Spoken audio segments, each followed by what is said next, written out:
Hello and welcome to P Guru's channel. I'm your host Sri Iyer. Today I joined Dr. Shiva Ayyadurai on the topic of Trump visiting India. Dr. Ayyadurai, welcome to P Guru's channel. Great to be here. Dr. Ayyadurai, I can tell you that from looking at how the global politics has evolved, there has been a return to nationalism, whether you take Modi's election victory in 2014 or the subsequent 2016 election of Donald Trump. Is this how you see it? What do you see in this current trip of Trump to India? Well, in my opinion, as I've shared, alluded to before, it's about time that we had real nationalism. I don't mean cultural nationalism, right? But real strong nationalism in both India and America. So I think this is a huge victory for both people. Look, and I want to sort of talk about why.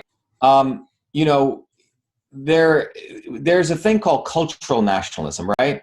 Which is very different than progressive nationalism, where people feel proud about themselves. So let me start with India. India never had, Sri, a real opportunity to have nationalism. In many ways, that was taken away from the Indian people by people like Gandhi, as I've shared, which other people may not agree with, but it was taken away by the establishment, the bootlicking establishment of India. That's what really happened. So if you look at Indian history, right, the British came to India initially as traders, right, pre-1757. The Dutch East India Company, the French, and the British were there trying to carve out areas of India, and they were negotiating with different of the Maharajas, right, to try to win favor. But the important thing that occurred in India was in 1757 when the Battle of Plassey takes place, and the East India Company and Britain moves from a trading phase to becoming an occupying force, right? And that's when the British Empire and Clive and all these guys come in. So in that instance, what occurred was, up until 1757, there was a burgeoning entrepreneurial capitalism, mercantile class rising in India. In fact, there's a lot of data written by great guys like Ramakrishna Mukherjee to show that you also had the caste system was starting to fade away.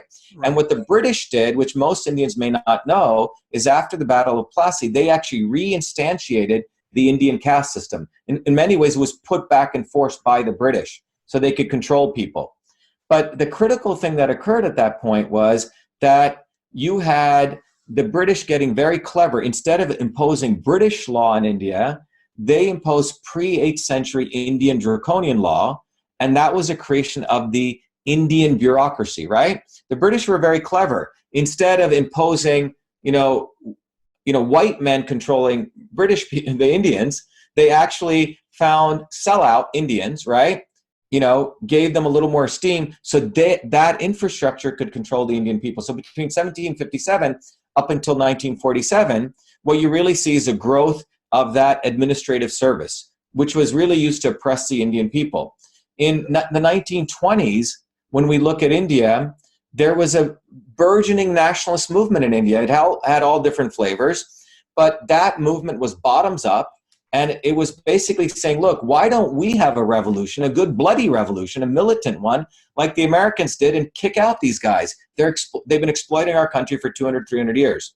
Well, in that revolutionary environment, what happens? The establishment creates the Indian National Congress, right? Because this is what most establishments do, to get people off the street and say, no, you don't need to fight, building your own movements. Come in here and talk in this legislature. And Gandhi comes in around that time, and frankly, he had done nothing in South Africa.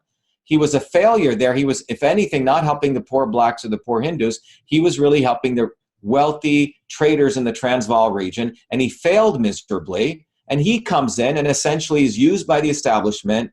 His attire changes, does some good speeches, some good poetry. This is all advertising. And he takes over the active, uncontrollable movement and basically suffocates it and serves to transfer power from white men with crowns, as I've shared before, to brown men with white hats. And this is all done, and it's called the transfer of power, right? It's not called the Indian Declaration of Independence. It's Right. called the transfer of power going from Mountbatten, one royalty, to the Nehru royalty, you know? And then you have from Nehru to Indira Gandhi to her son, and then to the daughter-in-law, and then it was great that the drug addict or whatever, Rajiv Gandhi failed. Okay, so Rahul Gandhi, right? Yeah, Rahul Gandhi, right? Right, So you right. have this lineage, and people were sort of forced to accept this nonsense. Right. Modi comes and he proposes, he's a nationalist, right? And what does he get attacked for? Oh, being a Hindu supremacist. By who? Interestingly enough, the same people right here in Harvard, okay? Yes. You have the Harvard liberal elites who don't like people like me, who are also friends with Elizabeth Warren, who also hate Trump, hate me, attacking Modi as some Hindu supremacist. No one wants to talk about the tens of millions of Hindus that were killed, right? That becomes back burner. Yes. Right? Yes. And the liberal elite in India, right, who've profited from all of this, start attacking Modi, right? Suddenly he's a killer of every Muslim, right? Right. So that's what the dynamics is. He's called a Hindu supremacist. Trump is called a white supremacist. I'm called a white supremacist, okay, if you remember. One of the idiotic liberal, because I spoke at the Boston Free Speech rally and I exposed Hillary Clinton and I exposed the racism of the Democrats, I'm called a white supremacist. So you can see this dynamic. It's quite amazing, the connections here.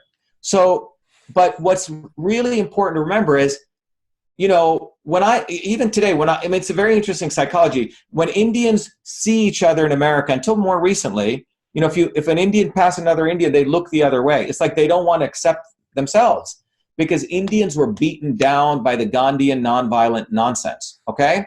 And they never built a nationalism.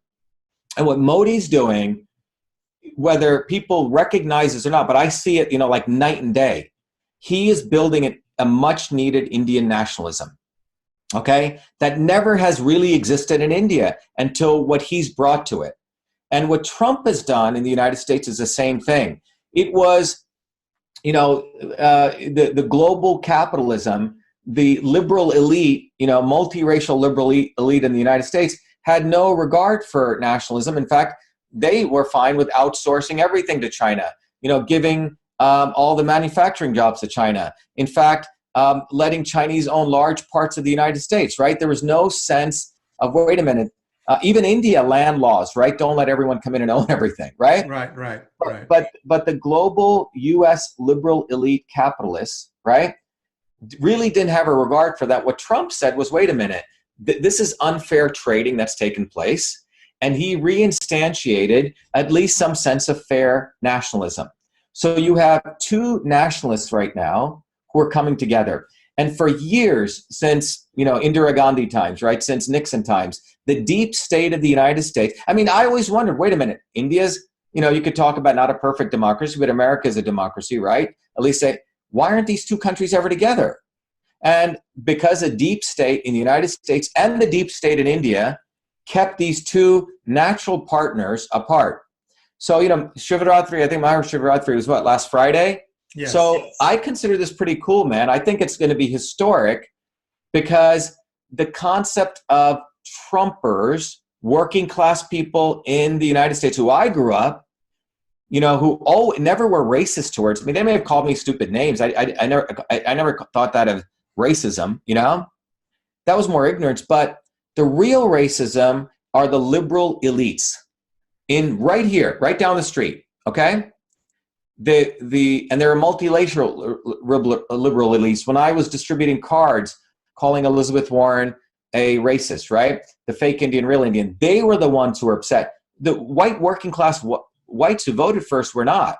So in many ways, the working class people of America have a lot in common with the working non-Gandhi, dynasty, non-Nehru people of India. So I think this is quite historic, and people may not fully comprehend this for maybe 20 years to come. But the two meeting of Narendra Modi, who I've had the opportunity to meet. By the way, Modi, in a crowd of about 500,000 people announced, was the Indian who invented email, right? No other prime minister announced that. Right. And so he is willing to take ownership of what Indians were denied, right? He is willing to put his butt out there, right? That is a leader. And Modi is really intertwining the best values of East and West. And Trump is trying to do that too. He values meritocracy, right? I think Modi values that. So I think it's huge, man. I think it's so amazing to live in this time right now. And whatever these liberal elites in India, the US may say attacking Modi, it's nonsense, you know? Let's look at the whole history of India, how many Hindus were brutalized. Let's look at the whole history of India, how many Indians were brutalized under British rule. But they won't talk about that because they all, you know, Sashi Tharoor, they all have their nice Oxford accent, right? And they're part of the elite, right? I see that you have as much liking for Tharoor as I do. No, he's a complete bullshitter. Yeah, that's what he is, you know. But I think this is a historic time for, you know, more deeply. I think we're going to see, particularly our election in 2020 here in my running, is we're going to start seeing a new revolution take place of the producer class versus a parasite class. And that's what we're headed to. Those people who produce, those people who create the future versus those people who want to regulate, control people's future. And it's, you know, we just saw a professor at Harvard get thrown in jail, which is awesome, arrested because he was colluding with China. And I've always felt the day that academics start getting thrown in jail is when we're going to see real change, because these are the bourgeois elites. In the United States now, the academic elites practice the oldest profession right now. They chase money. They write what's told. They're the fake news behind fake news. So I think all of this is extremely good for the everyday person who actually works. It's not going to be a good day for those people who've been living off people and being scribes, writing nonsense and thinking they're, you know, God's gift to earth. So quick question. Do you think Trump's coming back in 2020? Yeah, I mean, right now, look, the impeachment was a farce, right? The broad mass of American people are seeing the contradictions. What Trump did fundamentally in 2016 was he threw a huge hammer at the establishment, GOP establishment and the Democratic Party establishment. And so that was phase one. And that's what, you know, why would a guy like me run, right? It created conditions that I would never have thought of entering electoral politics. Now in 2020, what's happened is there's been an awakening. I mean, the term fake news, straight like has become commonplace, right? People use that all the time now. Right. So there is, what's going to happen is there are a lot of independent, like in Massachusetts, 60% independent, 10% Republicans, 30% Democrats. Many of those independents, typically a set of them went Republican and a set of them would vote Democrat. I think you're going to see more of them go, you know, Republican, you know, Trump. And forget even Republican, it's Trump, right? Trump is really not a Republican, okay? That's right. He started out as a Democrat, yeah. Yeah, but I'm saying he's just Trump. Right. He's a phenomenon, which is more of a disruption, you know, a phase disruption in the old way of doing things. Right. And that's what he really represents. I don't, you know, if you see on my Twitter thing, I say I'm pro-Trump. I didn't really put the word Republican because there's a lot of Republican rhinos here. I don't want to really give them too much, you know, credit, but I'm pro-Trump, you know? All right, and let's see how things play out. I mean, it's a very exciting time to be here today and watching this play out. In fact, I'm going to be on a couple of TV channels in just an hour or so covering Trump's visit. And Dr. Shiva Ayyadurai, all the best for your Senate election. And you've really given us a gift of your time and a peek into what you think is happening around the world in terms of nationalism. Thank you very much, sir. Thank you. Be well. And by the way, Sri, people should go to Shiva for Senate if they want to learn more what I'm about. ShivaForSenate.com. Absolutely. Okay? And we'll add that link also in the video. Thank you very much, sir. Yeah. Thank you. Be well.